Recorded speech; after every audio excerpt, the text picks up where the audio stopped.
Hello and welcome to my YouTube channel learn and get. इस video में हम जानेंगे नोबेल प्राइज़ इन लिटरेचर 2021 के बारे में। जो नोबेल प्राइज़ 2021 लिटरेचर के अंदर अनाउंस हो चुका है और ये मिला है एक तंजानियन नोवेलिस्ट अब्दुल रज़्ज़ाक गोरना को। जिससे रिपोर्ट आई है इसके अंदर बताया गया है कि Abdulrazak Gurnah won the 2021 Nobel Prize in literature. मतलब लिटरेचर के अंदर अनाउंसमेंट हो चुकी है और ये प्राइज़ मिला है एक तंजानियन नोवेलिस्ट जिनका नाम है अब्दुल रज़्ज़ाक गोरना। वो ये है अब्दुल रज़्ज़ाक गोरना। इनको मिला है 2020 के अंदर Nobel prize in literature for his uncompromising and compassionate penetration of effect of colonialism and the fate of the refugee. मतलब इन्होंने जो नोवेल लिखा, मतलब ये नोवेल ज़्यादा इन्होंने लिखे हैं कॉलोनियलिज्म के बारे में और एज अ रिफ्यूजी। मतलब क्या होता है कि जब ये पैदा होते हैं जिस टाइम ये बड़े होते हैं वहाँ पर तंजानिया के अंदर, तो उस बारे में उस टाइम क्या होता है, एक सिस्टम होता है कॉलोनियलिज्म का। मतलब जैसे दूसरे देश आके कंट्रोल जब करते हैं दूसरे देश के ऊपर, तो वहाँ पर कंट्रोल होता है किसका, ब्रिटेन का। तो वो कंडीशन इनको फेस करनी पड़ती है और उसके चलते इनको अपने देश को छोड़ना पड़ जाता है और फिर जाके बस जाते हैं ब्रिटेन वगैरह के अंदर। तो वो चीज़ उन्होंने फेस करी, उसके बारे में जो उन्होंने चीज़ें लिखी हैं, उसमें एक नॉवल लिखा है, उसके ऊपर इनको क्या कहते हैं, ये प्राइज़ मिला है नोबेल प्राइज़ लिटरेचर के अंदर 2021 में। तो सबसे पहले देखेंगे कि ये अब्दुल रज़्ज़ाक गोरना है कौन। अब्दुल रज़्ज़ाक गोरना was born in 1948 and grew up on the island of Zanzibar in the East Indian Ocean, but arrived in English as refugee in the end of 1960।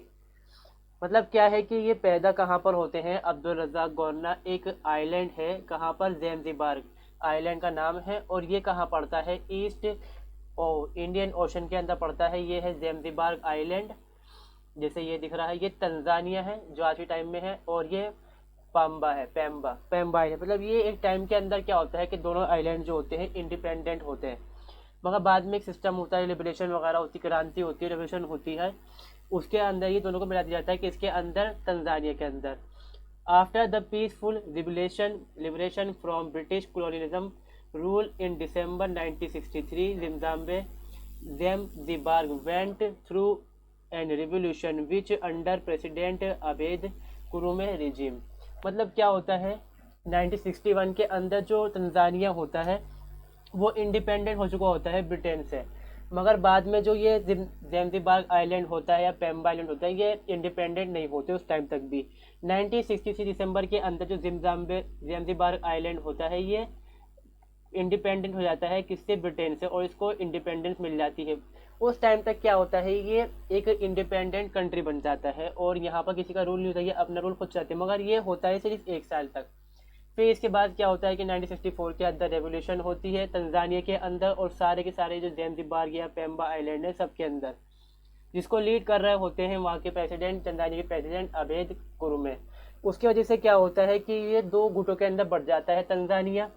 और एक तो प्रॉब्लम क्या है कि पहले तो उन्होंने झेली परेशानी किसकी, के जो ये सिस्टम था ब्रिटेन का, कॉलोनियलिज्म के बारे में झेलते हैं परेशानी को, जो मुश्किलें होती, कठिनाई होती हैं वो होती हैं। फिर दूसरा क्या होता है यहाँ पर कि रिवोल्यूशन हो रहा है, आपस में देशों के बीच में लड़ाई चल रही है, फिर उसको मिला दिया है कि इनकी जो आइलैंड है इनका ज़ैंज़िबार। तो ये इससे परेशान होकर क्या होता है, आखिर में ये अपने स्कूल कंप्लीट करते हैं और वहाँ से निकल जाते हैं। Led to compression and prosecution of citizen of Arab origin massacres occurred. मतलब क्या होता है कि अरब ओरिजिन के होते हैं, जो रिवोल्यूशन होता है उसके यहाँ दबाया जाता है। अक्सर यही होता है, एक ग्रुप तो सपोर्ट करता है जो क्रांति होती है उसको, एक ग्रुप उसके खिलाफ होता है। जो ग्रुप खिलाफ होता है वो अरब होता है, रिवोल्यूशन के खिलाफ होते हैं ये लोग। तो ये अरब के ही ओरिजिन के होते हैं, तो इनको क्या किया जाता है, दबाया जाता है, एक तरह से ऑपरेशन किया जाता है इनके ऊपर। तो ये क्या होता है कि Gurnah belong to victimize ethnic group and after finishing school was force to leave his family and flee the country. मतलब फिर वही है कि स्कूल तक ही पढ़ाई कर पाते हैं, कहाँ पर, अपनी मदरलैंड के अंदर ज़ैंज़िबार में। फिर ये वहाँ से फोर्स होता है कि भाई ये छोड़ना पड़ेगा अपने स्टेट को, अपने देश को ही छोड़ कर चले जाते हैं और ब्रिटेन में जाके बस जाते हैं। फिर वहाँ पर ये not until 1941 was it possible for him to return Zanzibar. वहीं आखिर में जाकर 1984 के अंदर 1984 के अंदर इतना पॉसिबल हो पाता है कि ये लौट पाते हैं अपने मदरलैंड वापस, और अपने जो फादर होते हैं उनसे मिलते हैं। मतलब कुछ टाइम के लिए मिल पाते हैं, फिर कुछ टाइम बाद क्या होता है, जो इनके फादर होते हैं उनकी डेथ हो जाती है।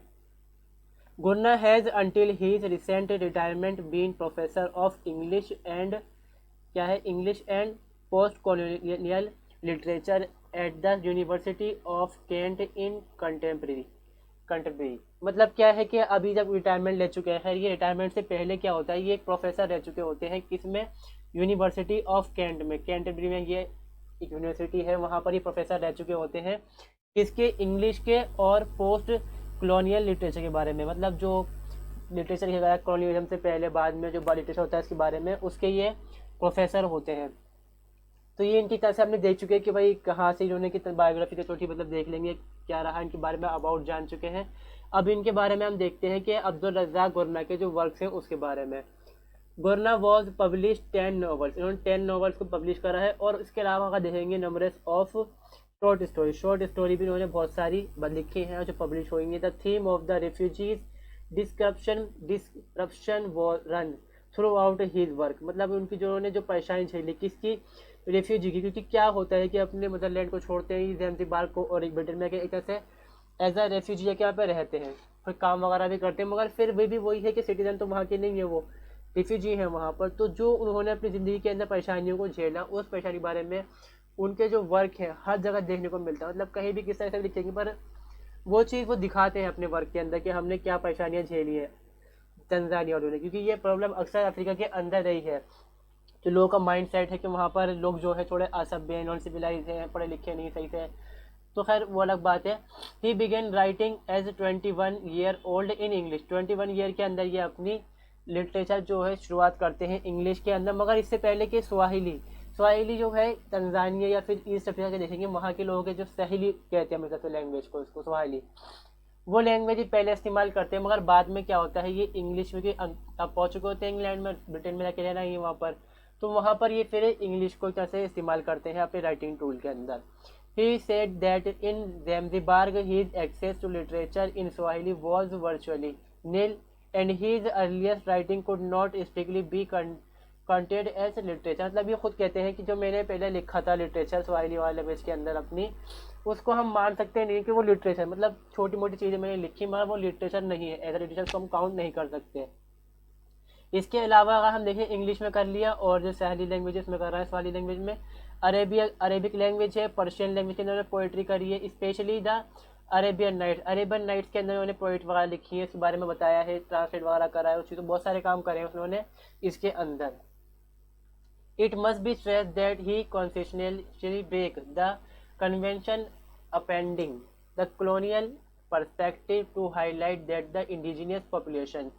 मतलब ये बताना चाह रहे हैं कि एक तरह से उनकी जो ज़िंदगी रही, जो कि उन्होंने परेशानी झेली है, जो साम्राज्य कॉलोनियलिज्म जो होता है जिसको हम कहते हैं, तो वो उस चीज़ को ये झेल चुके हैं पर्सपेक्टिव को। तो उन्होंने लोगों के पास क्या इफेक्ट पड़ता है उस चीज़ के ऊपर ये अपने नॉवल के अंदर दिखाते हैं, बताया था मैंने अभी लास्ट में।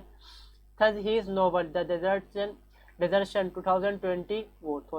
2005 about a love affair become a blunt contradiction to went he was called the imperial romance. मतलब फिर भी क्या है कि चेंजिंग हो रही है, चेंजिंग तो ये कर रहे हैं अपने लिटरेचर के अंदर, हमेशा ये नहीं कि कॉलोनियलिज्म के बारे में लिख रहे हैं, मगर जो भी लिखेंगे उसके अंदर लिखेंगे कि भाई जो हमने सिस्टम झेला, कॉलोनियलिज्म सिस्टम जो था हमने झेला उसको, उसमें अफेयर सिस्टम जो भी सब कुछ हुआ वो लिखा। जो 10 नॉवल लिखे हैं वो ये है इनका, द पिलग्रिम्स वे जो कि उन्होंने लंदन में लिखा, और जोनाथन के जो पब्लिकेशन है उन्होंने 1940 करा, और ये 1988 में लिखा है इन्होंने। डॉटी लंदन में लिखा, ये जोनाथन केप ने करा। ये पैराडाइस है, एडमायरिंग साइलेंस है, by the sea, desertion, the last gift, gravel heart, और ये सबसे आखिरी का नोवेल जो है 2017 के अंदर लिखा। Gurnah's novel recoil for form from stereotypical description and open our gaze to a contrary diversified East Africa unfamiliar to many in the other parts of the world। मतलब जो हमारी स्टेरियोटाइप जो थिंकिंग होती है हमारी किसके बारे में, अफ्रीका के बारे में होती है कि वहाँ के लोग क्या है कि हम कहते हैं अक्सर लोग यही मानते हैं कि नॉन सिविलाइज लोग हैं, वहाँ पर हमेशा सिविल वॉर रहती है, लोग लड़ते रहते हैं आपस के अंदर, और बहुत परेशानी, भूख मरीवार बहुत सारी परेशानी है। तो वो चीज़ को दिखाते हैं यहाँ पर वो इसके बारे में कि जो दूसरी दुनिया से अलग है, मगर फिर भी वो बेहतर है उन लोगों से जो दुनिया के अंदर। क्योंकि में घमंड, या हम देखेंगे कि सेल्फिशनेस कम होती है ऑस्ट्रेलियन लोगों के अंदर, in Gurnah literary universe everything is shifting, memories, names, identity. मतलब क्या है कि वही हर चीज़ को चेंज कर रहा है, मतलब फिर भी इफेक्ट फिर भी उसमें आता है। इनकी जो चीज़ें हैं हमेशा यही नहीं कि उन्होंने जो सिस्टम हुआ था कोलोनिज्म के बारे में उसी में लिखा उन्होंने, अलग अलग चीज़ों के बारे में लिखा, मगर इफेक्ट रहता है उस चीज़ का फिर भी। This is probably because his project cannot reach completion in any definite sense. मतलब वही बात है कि मतलब एक कोई डेफिनेट सेंस में नहीं आता, अलग अलग चीज़ों के बारे में ही बताया जाता है। Literature was the fourth prize idea Nobel mention in his will, it added. मतलब क्या है कि अब ये जो नोबल मिला, चौथा नोबल मिला है, इससे पहले जो साइंस वगैरह है या फिर फिजिक्स है उसके अंदर मिल चुका है, और अब तक 117 लोग हैं उनको ये प्राइज़ मिल चुका है, जिसमें से 16 वुमेन हैं। तो ये वीडियो यहीं पर कंप्लीट होती है अब्दुल रज़्ज़ाक गोरना के बारे में, और जो चौथा प्राइज़ मिला है नोबल प्राइज़ जो मिला है हमें लिटरेचर के अंदर, ये कहाँ मिला है कि जो तंजानिया के नोवेलिस्ट हैं अब्दुल रज़्ज़ाक गोरना को। तो इस वीडियो को देखने के लिए थैंक यू दोस्तों, अपने दोस्तों के साथ शेयर करें और चैनल को सब्सक्राइब करें।